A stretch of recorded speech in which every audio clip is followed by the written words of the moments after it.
basically President Obama came out and some people will say he just granted amnesty to 800,000 dreamers or people who would qualify for this DREAM Act legislation.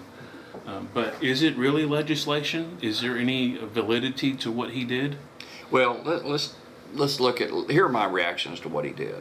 First of all, it's not constitutional. The Constitution gives the president no authority to either A, create his own legislative fiat, or two, to have discretion on how he enforces the laws. He is supposed to fully enforce the laws of this country. Congress, under our Constitution, is granted the ultimate authority to determine immigration laws or any other laws for that matter. And so he's violating the Constitution by trying to do this on his own through an executive branch activity. The second thing is I'm worried about the impact of the act on our economy. Currently, we've got about 23 million people out of work that are either underemployed or unemployed. And here was the president saying, okay, we're going to put 800,000 more people into that mix to try to find jobs under a pretty sick economic situation because of Obama's policies. Mm-hmm. And in particular, the group that's going to be hurt the most is the group that is currently hurting the most, and that's the Hispanic community, the African American community, and those students, those folks that are just graduating from college that have about a 50% unemployment rate.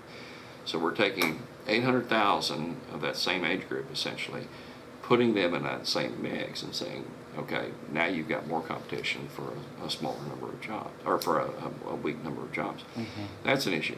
And of course, everybody's concerned about the timing and the politics of the announcement. I mean, right. Just less than 2 years ago, he said he didn't have the authority to do this. Today, all of a sudden, he decides in an election year that he's got the authority to do it. Now, moving forward, I think Congress needs to pick up the ball and run with this and not be thinking about small ball like the DREAM Act. I think we need to look at comprehensive immigration reform.